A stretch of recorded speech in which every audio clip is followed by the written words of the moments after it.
Assalamualaikum warahmatullahi wabarakatuh. Nama saya Ismi Faiza dari kelas 12 Zainab SMA IT Banjar Ilahi. Ana akan membahas tentang perlindungan dan penegakan hukum di Indonesia.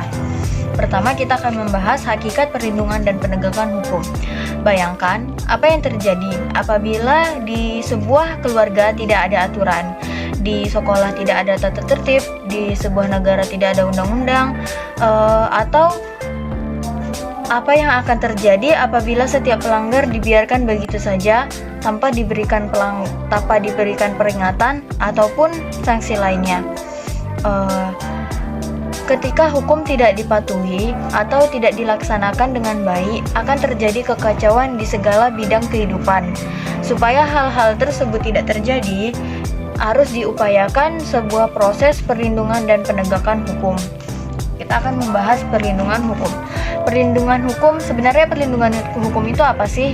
Menurut Andi Hamzah, perlindungan hukum dimaknai sebagai daya upaya yang dilakukan setiap orang maupun lembaga pemerintah dan swasta yang bertujuan untuk mengusahakan pengamanan, penguasaan, dan pemenuhan kesejahteraan hidup sesuai dengan hak-hak asasi yang ada.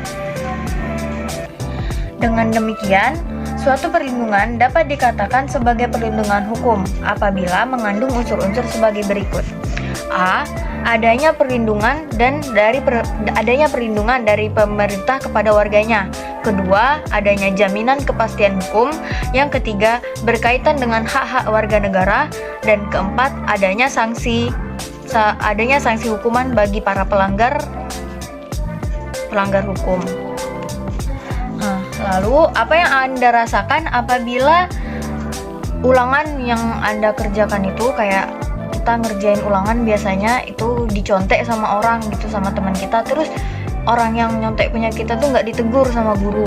Atau apa yang dirasakan apabila orang tua yang mengetahui kalau anaknya itu salah tapi tidak ditegur sama sekali dan dibiarkan begitu saja, padahal kesalahan anaknya adalah kesalahan yang fatal.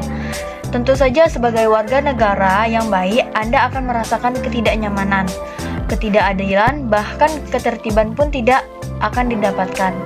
Nah, itu semua dapat dihindari apabila perlindungan dan penegakan hukum dilaksanakan. Perlindungan dan penegakan hukum sangat penting dilakukan karena dapat mewujudkan hal-hal sebagai berikut. Yang pertama, itu dapat mewujudkan tegaknya supremasi hukum. Supremasi hukum bermakna bahwa hukum mempunyai kekuasaan mutlak dalam mengatur pergaulan manusia dalam berbagai macam kehidupan. Tegaknya supremasi hukum tidak akan terwujud apabila aturan-aturan yang berlaku tidak ditegakkan baik oleh masyarakat maupun aparat penegak hukum. Yang kedua, dapat mewujudkan tegaknya keadilan. Tujuan utama hukum adalah mewujudkan keadilan sosial bagi setiap warga negara. Hal itu dapat terwujud apabila aturan-aturan ditegakkan. Yang ketiga, yaitu mewujudkan perdamaian dalam kehidupan masyarakat.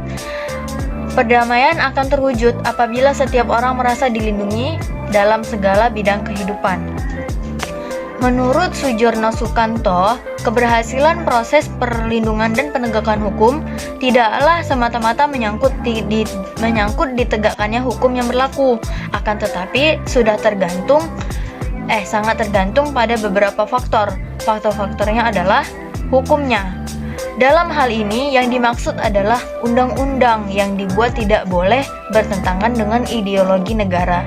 Yang kedua, penegak hukumnya, yakni pihak-pihak yang secara langsung terlibat dalam bidang penegakan hukum. Terus yang ketiga, masyarakatnya, yakni masyarakat lingkungan di mana hukum tersebut berlaku akan diterapkan. Yang keempat, itu sarana atau fasilitas yang mendukung penegakan hukum.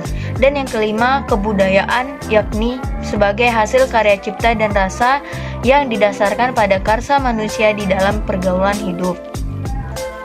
Nah, kita sekarang akan masuk kepada peran lembaga penegak hukum dalam menjamin keadilan dan kedamaian.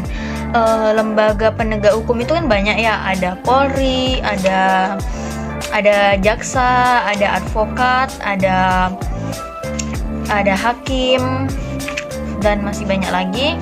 Nah, kita akan membahas peran mereka satu-satu. Yang pertama kita akan membahas peran Kepolisian Republik Indonesia atau kita biasanya bilangnya Polri. Nah, polisi ya. Nah, peran yang mereka tampilkan bermacam-macam seperti mengatur lalu lintas, memberantas gerakan-gerakan terorisme, mencegah penyalahgunaan narkoba, dan sebagainya. Kewenangan mereka sebagai berikut. A.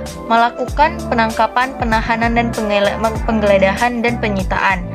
Jadi yang melakukan penangkapan, penahanan, penggeledahan, dan penyitaan itu adalah tugasnya Polri. Yang kedua, melarang setiap orang meninggalkan atau memasuki tempat kejadian perkara untuk kepentingan penyidikan. Jadi kalau misalnya ada suatu kasus ya, nah kasusnya itu yang mengerjakan itu kan pasti yang kayak polisi ya. Terus polisi itu tugasnya untuk menghalang orang-orang masuk ke tempat TKP gitu. Terus membawa dan menghadapkan orang kepada penyidik dalam rangka penyidikan. Jadi kalau misalnya ada sebuah kasus, nah yang menangkap itu pasti polisi. Nah, terus menyuruh berhenti orang yang dicurigai dan menanyakan serta memeriksa tanda pengenal diri. Yang memeriksa tanda pengenal diri para pelanggar pelanggar hukum itu adalah tugasnya Polri. Kemudian kita masuk ke peran Kejaksaan Republik Indonesia, yaitu jaksa ya. Kejaksaan Republik Indonesia adalah lembaga negara yang melaksanakan kekuasaan negara khususnya di bidang penuntutan. Jadi kalau yang menuntut itu tugasnya kejaksaannya. Nah, penuntutan merupakan tindakan jaksa untuk melimpahkan perkara pidana ke pengadilan negeri yang berwenang dalam hal dan menurut cara yang diatur dalam undang-undang dengan permintaan supaya diperiksa dan diputus oleh hakim di sidang pengadilan. Pelaku pelanggar pidana akan dituntut apabila yang benar dan salah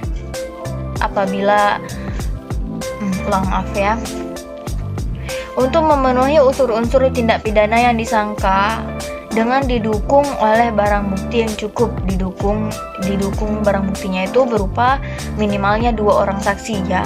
Nah, keberadaan Kejaksaan Republik Indonesia diatur dalam Undang-Undang RI Nomor 16 Tahun 2004 tentang Kejaksaan Republik Indonesia.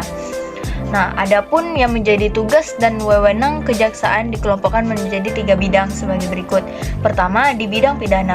Di bidang pidana itu tugasnya jaksa itu adalah melakukan penuntutan. Terus melaksanakan penetapan hakim, melakukan pengawasan terhadap pelaksanaan putusan pidana, melakukan penyidikan, melengkapi berkas perkara tertentu. Nah, itu di bidang pidana ya. Nah, kalau di bidang perdata dan tata usaha negara, kejaksaan dengan kuasa khusus dapat bertindak baik di dalam maupun di luar pengadilan untuk dan atas nama negara ataupun pemerintah. Nah, yang ketiga itu dalam bidang ketertiban dan ketentraman umum, yaitu peningkatan kesadaran hukum masyarakat, pengamanan kebijakan penegakan hukum, pengawasan peredaran barang cetak, pengawasan aliran kepercayaan yang dapat membahayakan masyarakat dan negara, pencegahan penyalahgunaan atau penodaan agama, penelitian dan pengembangan hukum serta statistik kriminal. Nah, itu tadi tugas-tugasnya jaksa di 3 bidang ya. Pertama di bidang pidana, terus di bidang tata perdata, dan yang ketiga di bidang ketertiban dan ketentraman umum. Nah, sekarang kita akan masuk ke peran hakim sebagai pelaksana kekuasaan kehakiman. Kita masuk ke peran hakim ya. Di Indonesia, perwujudan kekuasaan kehakiman diatur sepenuhnya dalam Undang-Undang RI Nomor 48 Tahun 2009 tentang kekuasaan kehakiman. Kekuasaan kehakiman di Indonesia dilakukan oleh Mahkamah Agung. Badan peradilan yang berada di bawah Mahkamah Agung meliputi badan peradilan yang berada di lingkungan peradilan umum, peradilan agama, peradilan militer, dan peradilan tata usaha negara, serta oleh sebuah mahkamah konstitusi. Hakim berdasarkan jenis peradilannya dapat diklasifikasikan menjadi 3 kelompok, yaitu hakim Mahkamah Agung, hakim pada badan peradilan, dan hakim pada mahkamah konstitusi. Peradilan secara umum mempunyai tugas untuk mengadili perkara menurut hukum dan tidak membeda-bedakan. Pengadilan wajib memeriksa dan mengadili setiap perkara peradilan yang masuk. Terus kita akan masuk ke peran advokat. Peran advokat itu adalah kita akan membahas advokat dulu ya. Advokat itu adalah orang yang berprofesi memberi jasa hukum, baik di dalam maupun di luar pengadilan. Kalau misalnya kita tahunya tuh biasa advokat ini kayak pengacara gitu ya. Nah, terus tugas dari advokat secara khusus adalah membuat dan mengajukan penggugatan, jawaban, tangkisan, sangkalan, memberi pembuktian, mendesak segera disidangkan untuk diputuskan perkara dan sebagainya. Jadi kayak pengacara ini tugasnya kayak mendampingi orang gitu ya. Jadi dia yang membela orang yang membayar dia gitu. Terus kita akan masuk ke peran KPK. KPK itu adalah Komisi Pemberantas Korupsi ya. KPK itu tujuannya itu adalah mengatasi, menanggulangi dan memberantas korupsi. KPK mempunyai tugas sebagai berikut: koordinasi dengan instansi dan berwenang melakukan pemberantasan tindak pidana korupsi, supervisi terhadap instansi yang berwenang melakukan pemberantasan tindak pidana korupsi, melakukan penyelidikan, melakukan tindakan pencegahan tindak pidana korupsi, melakukan monitor terhadap penyelenggaraan pemerintah negara. Pokoknya tugasnya itu pasti memberantas korupsi lah ya. Nah, KPK itu berpedoman kepada asas-asas, yaitu pertama, asas kepastian hukum, yakni asas dalam negara hukum yang mengutamakan landasan peraturan perundang-undangan. Terus asas keterbukaan, yakni asas yang membuka diri terhadap hak masyarakat. Dan yang ketiga itu ada asas akuntabilitas. Terus keempat, asas kepentingan hukum. Dan yang kelima, asas proporsionalitas. Selanjutnya kita akan masuk ke dinamika pelanggaran hukum. Pelanggaran hukum disebut juga sebagai perbuatan melawan hukum, yaitu tindakan seseorang yang melawan hukum, yaitu tidak sesuai dengan aturan-aturan yang ada. Kita udah dikasih peraturan yang ada, tapi dia tidak melakukannya, tidak melaksanakannya, atau malah mengejeknya, itu merupakan pelanggaran hukum ya. Nah, pengingkaran terhadap kewajiban-kewajiban yang telah ditetapkan oleh peraturan atau hukum yang berlaku ya. Nah, terus ketidakpatuhan terhadap hukum dapat disebabkan oleh dua hal, yaitu pelanggaran hukum oleh si pelanggar yang sudah dianggap sebagai kebiasaan. Yang kedua, hukum yang berlaku sudah tidak sesuai lagi dengan tuntutan kehidupan. Jadi kayak ketidakpatuhan orang terhadap hukum itu ada dua hal yang menyebabkan dia melakukan pelanggaran hukum. Yang pertama itu si pelanggar ini udah menganggap hal yang dia lakukan itu sudah menjadi kebiasaan dia. Dan yang kedua, hukum yang berlaku sudah tidak sesuai lagi dengan tuntutan kehidupan dia. Jadi misalnya kayak dia ini kan kita nggak boleh mencuri, tapi dia ini miskin, jadi dia terpaksa mencuri. Nah itu ya. Nah terus apa aja sih contoh-contoh perilaku yang bertentangan dengan aturan di lingkungan keluarga, sekolah, masyarakat, bangsa, dan negara? Nah, pertama kita akan membahas contoh perilaku yang bertentangan dengan hukum atau pelanggaran hukum di bidang lingkungan keluarga. Kayak mengabaikan perintah orang tua, mengganggu kakak atau adik yang sedang belajar, ibadah tidak tepat waktu, menonton TV sampai tidak ingat waktu, bangun kesiangan. Itu merupakan contoh-contoh pelanggaran hukum di lingkungan keluarga. Terus di lingkungan sekolah itu contohnya kayak menyontek ya, itu udah jelas itu pelanggaran banget. Menyontek, datang ke sekolah terlambat, tidak ngerjain PR, bolos, tidak mengikuti pelajaran, tidak memperhatikan penjelasan guru, berpakaian tidak rapi, itu merupakan beberapa pelanggaran hukum di bidang sekolah. Masih banyak lagi. Terus di bidang masyarakat itu seperti mangkir dari tugas ronda malam, dia nggak mau ikut ronda malam ya. Nah terus tidak mengikuti kerja bakti dengan alasan yang tidak jelas, nggak ikut kerja bakti kayak goro-goro gitu ya, gotong royong gitu, dia nggak ikut tanpa alasan yang jelas, itu merupakan pelanggaran hukum.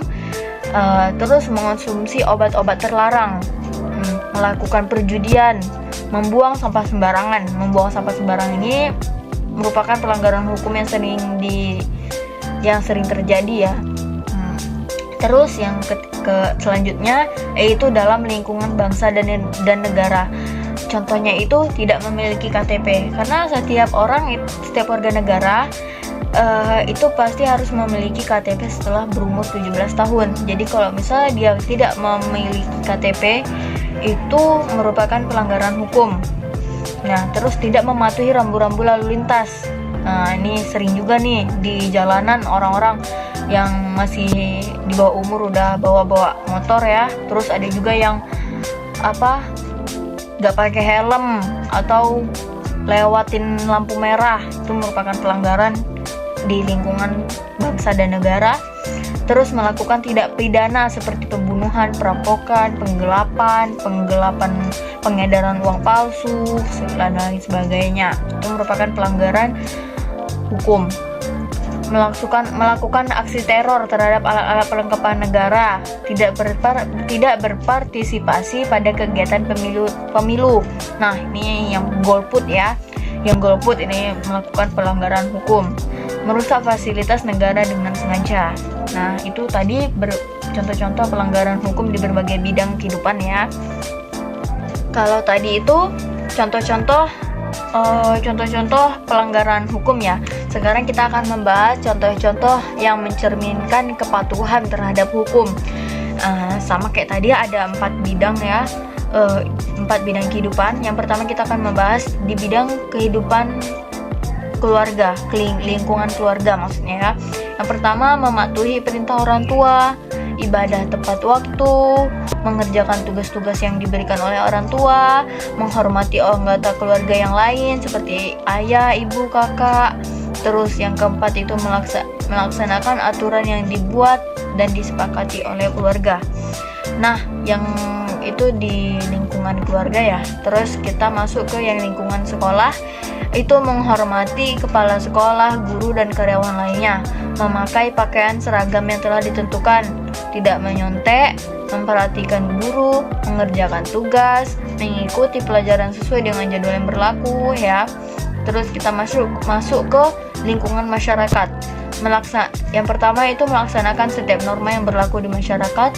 Yang kedua, bertugas ronda. Yang ketiga, ikut serta dalam kegiatan kerja bakti. Yang keempat, menghormati keberadaan tetangga di sekitar rumah. Jadi menghormati tetangga ya.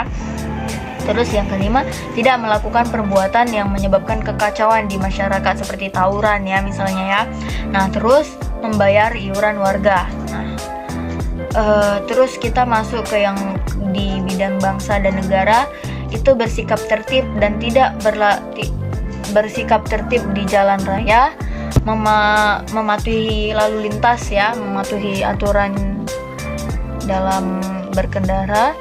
Terus memiliki KTP, memiliki SIM, membayar pajak, membayar retribusi parkir, ikut serta dalam kegiatan pemilu. Itu merupakan beberapa contoh perilaku yang mencerminkan kepatuhan terhadap hukum. Nah, itu dia ya. Jadi tentang perlindungan dan penegakan hukum di Indonesia.